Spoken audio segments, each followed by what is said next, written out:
The question number 52. An 82 years old woman with Alzheimer's dementia is brought to the office for evaluation of a new onset drooling.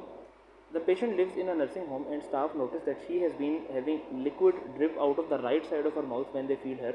She has also been very tearful over the past 2 weeks, particularly at night when she wakes up crying and clutching her ear. The patient has type 2 diabetes mellitus that requires insulin and multiple medications. Her last hemoglobin A1C was 8.5%. Temperature is 38 degrees Celsius, that is 100.4 degree Fahrenheit. Blood pressure is 140 by 90 millimeters of mercury. Pulse is 96 per minute and respirations are 18 per minute.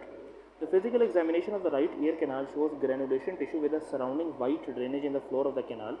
The tympanic membrane is clear and mobile to the pneumatic otoscopy. There is facial asymmetry with some downward deviation of the right corner of the mouth. Which of the following is the most likely causative organism of this patient's condition?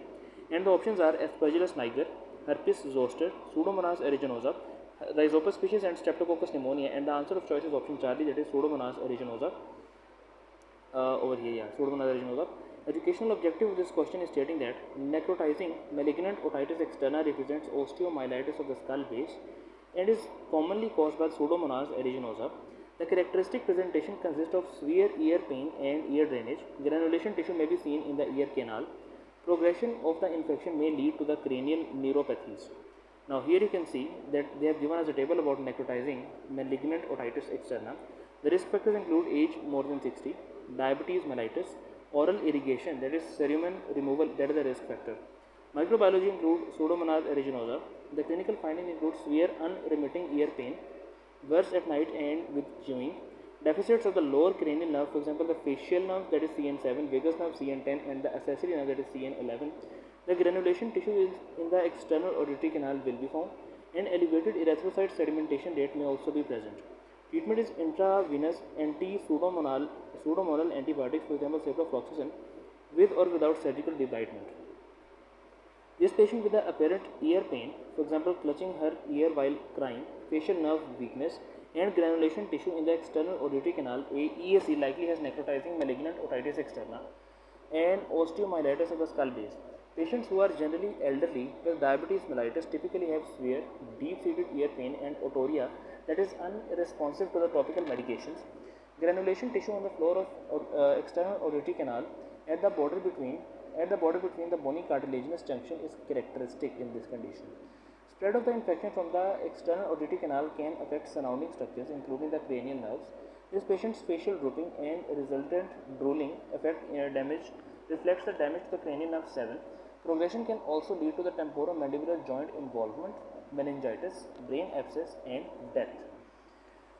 The NOE, what is NOE? NOE is most often caused by Pseudomonas aeruginosa, which has pro-inflammatory adhesins leading to the granulation tissue formation and secrete the tissue degrading proteases leading to the spread of infection. NOE, what is NOE? Necrotizing otitis externa, NOE, necrotizing otitis externa. Okay, so now let's come back. Mortality rate was more than 50% prior to the introduction of anti-pseudomonal antibiotics like ciprofloxacin. As with other cases of osteomyelitis, a prolonged antibiotic course, for example 6 to 8 weeks, is required in this particular scenario. The choice alpha, that is Aspergillus niger. This is not the option of choice because Aspergillus species are very rare cause of necrotizing otitis externa. They can cause fungal otitis externa, which presents with insidious onset of ear itchiness with mild to moderate pain and small black spores and white debris seen in the external auditory canal. The choice beta, that is Herpes zoster. This is not the option of choice because Ramsay-Hunt syndrome, that is herpes zoster infection in the ear, presents with the ear pain, facial nerve palsy, hearing loss, vertigo and typically a vesicular rash in the external auditory canal, auricle or face. Pain may precede the appearance of rash by 1 to 5 days. However, in the patient with 2 weeks of symptoms, the absence of the rash and the presence of granulation tissue makes the necrotizing otitis externa much more likely. The choice delta, that is Rhizopus species.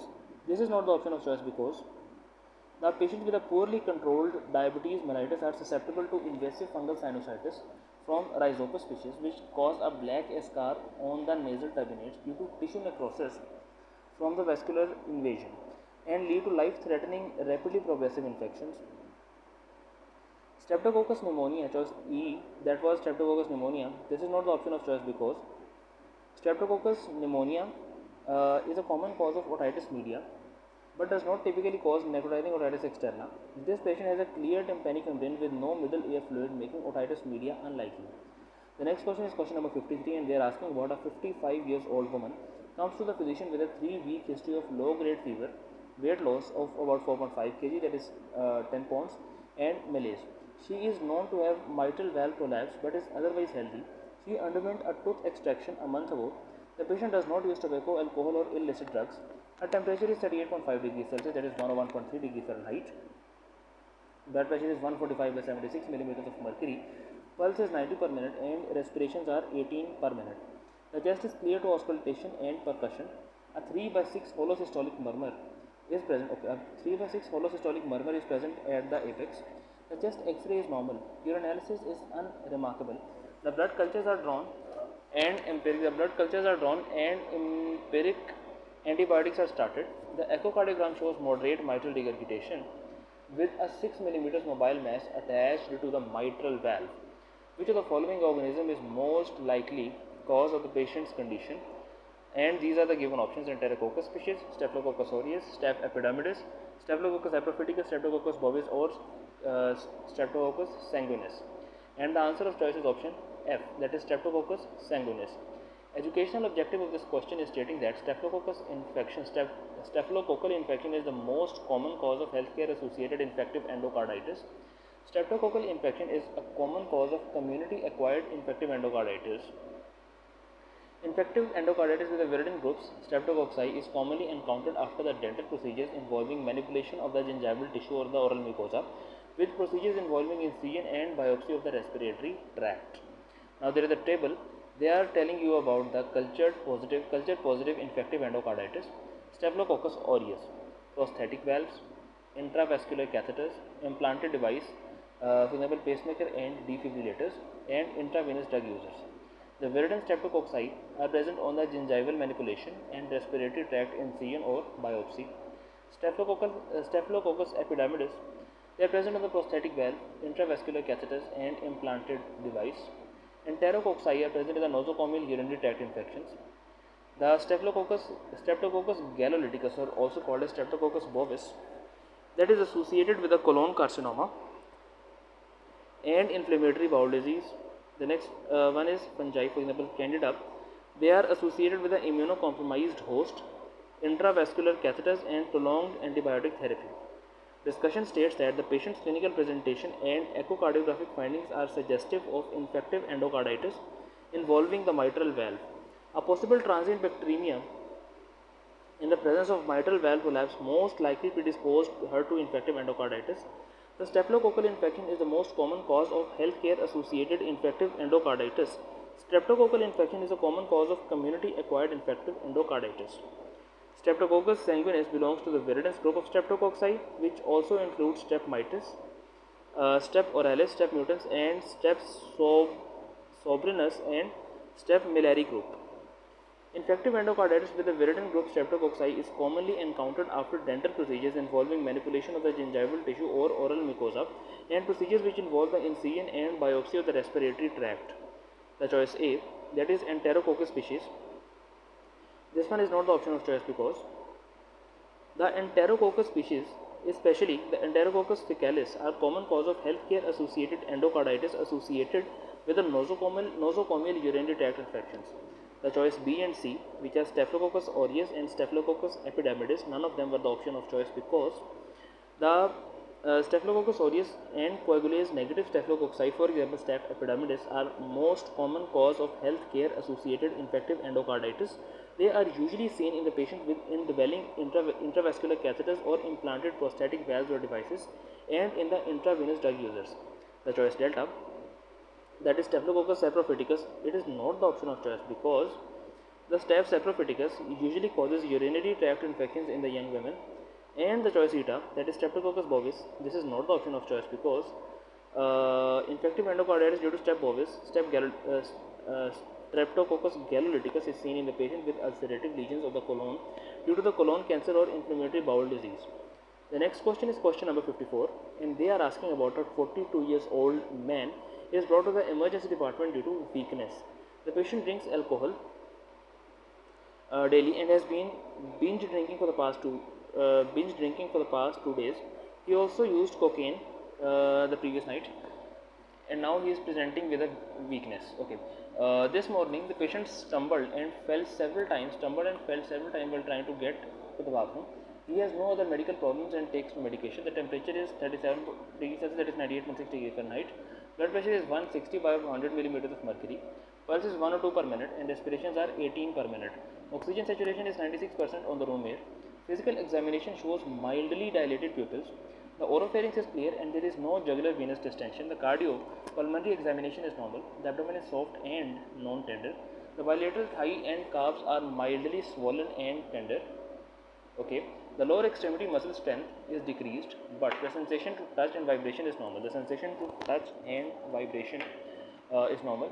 Upper extremity examination shows no abnormalities. Over the next several days, the patient is at greatest risk of which of the following complications of his current condition? Option A, acute kidney injury. Option B, the acute respiratory failure, bulbar muscle weakness, optic neuropathy, or severe hyponatremia. And the answer of choice is option A, that is acute kidney injury. Educational objective of this question is stating that alcohol binging can lead to acute alcohol myopathy and rhabdomyolysis, especially when combined with cocaine abuse. Okay, patients with rhabdomyolysis are at risk of developing acute kidney injury due to both intravascular and volume depletion and pigment-induced nephropathy. Now let's come back to the discussion in which they have given us a table, and that table contains rhabdomyolysis, skeletal muscle lysis and necrosis due to etiology include crush injuries or prolonged immobilization, intense muscle activity, for example seizures and exertion, and drug medication toxicity, for example statins.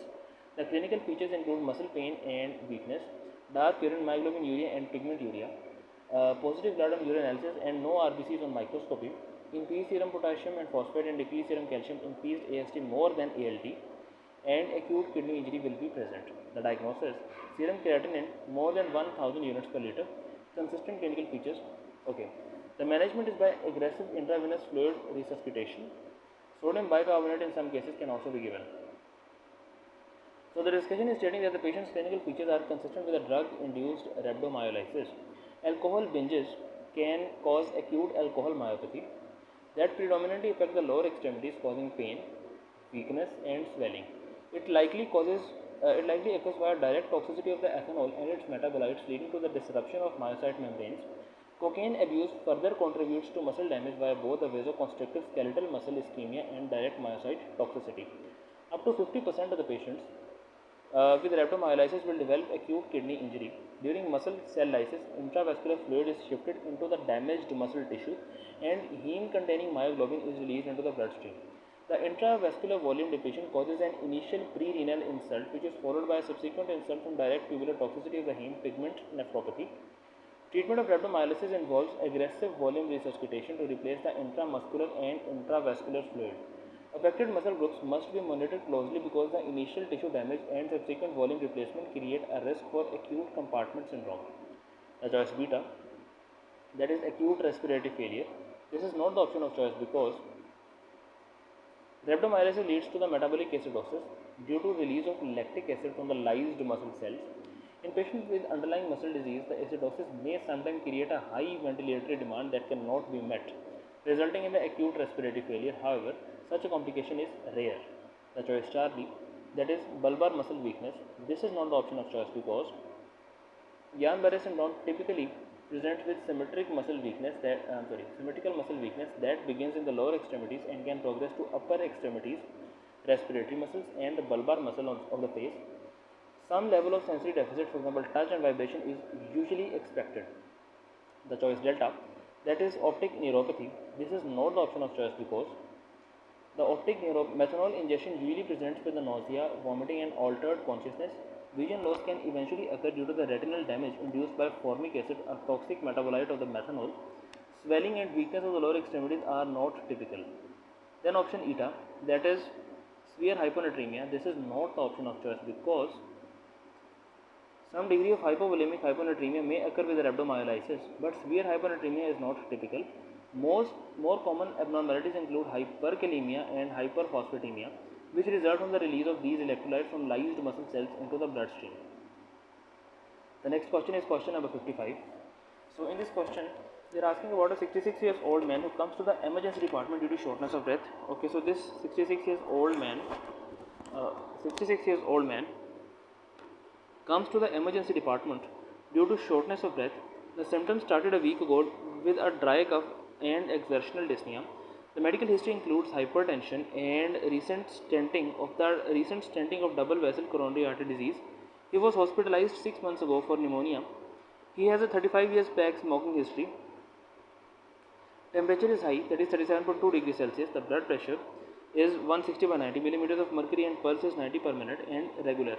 On examination, the patient is in mild respiratory distress, but he can speak in full sentences. He is respiratory distress. Chest auscultation reveals decreased breath sounds at the lung bases, bilateral crackles, and occasional wheezes. His arterial blood gas is shown below. The pH is alkaline, that is 7.46. The PO2 is low, that is 73 millimeters of mercury, and PCO2 is also low. So there is a low high pH and low PCO2. Okay. So which of the following is most likely explanation of the patient's symptoms? So congestive heart failure exacerbation, COPD exacerbation, pulmonary embolism, pneumothorax, adult respiratory distress syndrome, or panic attack. The option of choice is congestive heart failure exacerbation. Educational objective of this question is stating that congestive heart failure exacerbation can cause tachypnea, as left ventricular dysfunction allows fluid to pool in the lungs, causing pleural effusion and hypoxemia due to reduced ventilation. Tachypnea causes hypocapnia and respiratory alkalosis. Examination typically shows signs of fluid overload, S3 and S4 gallops, cardiomegaly, and bibasilar crackles in the lungs. So the discussion is stating that the patient most likely has an exacerbation of congestive heart failure. His history of coronary artery disease with risk factors of uncontrolled hypertension and smoking puts him at risk for the heart failure due to the left ventricular dysfunction. On pulmonary examination, the patient with worsening congestive heart failure will commonly have bibasilar crackles. Decreased breath sound at the basis could be due to pleural effusion from the congestive heart failure. Wheezing can occasionally be present in the heart failure, for example, cardiac asthma. Although this patient with an extensive smoking history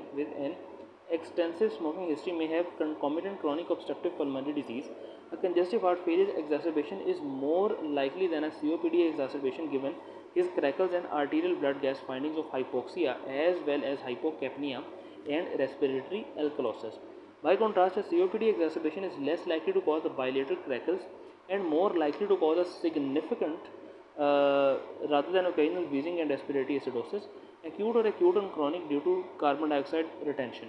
More specific testing for congestive heart failure would include assessment of B-type natriuretic peptide, that is BNP, and the pulmonary capillary wedge pressure. The choice Charlie, that is so choice beta is not the answer. Then choice Charlie is pulmonary embolism. This is not the answer as well. Why? Because in choice Charlie, pulmonary embolism presents with acute onset dyspnea, tachypnea, and pleuritic chest pain. Patients have hypoxemia and respiratory alkalosis with a widened AA gradient. This patient's bilateral crackles and progressive course make congestive heart failure exacerbation more likely. The choice delta, that is pneumothorax. This is not the option of choice because in pneumothorax typically present with acute onset pleuritic chest pain and dyspnea when it is symptomatic. Physical examination reveals hyper-resonance to percussion, diminished tactile and vocal parameters, and decreased or absent breath sounds in the affected area. The choice eta, that is adult respiratory distress syndrome, ARDS. This is not the option of choice because adult respiratory distress syndrome can have a similar presentation but tends to be acute. This patient's history of progressive worsening dyspnea and his risk factor for coronary artery disease suggests congestive heart failure as the most likely diagnosis. The choice F, that is panic attack. This is not the option of choice because a panic attack is unlikely to progress over a week or to cause crackles of hypoxia. The next question is question number 56, and here they are asking about a 45 years old man who present with 2 days of bilateral hand pain that is most severe in the wrists. Physical examination reveals bilateral wrist tenderness, thickening of the distal fingers, and convex nail beds. There is nicotine staining in the right index and middle fingers. He states that he has been smoking 2 packs of cigarette a day for past 25 years. Chest examination reveals decreased breath sounds and a prolonged expiratory phase. The patient relates the pain's onset to a data entry job he recently started. He notes that his boss believes that he is fabricating his pain to get off the work. His job record reveals numerous sick leaves. Which of the following is most appropriate course of action? Reassure the patient and prescribe the analgesics, obtain the chest x-ray, obtain rheumatoid factor levels, recommend the psychiatric evaluations, order the serum calcium and uric acid level. So the answer of choice is option beta, that is obtain the chest x-ray.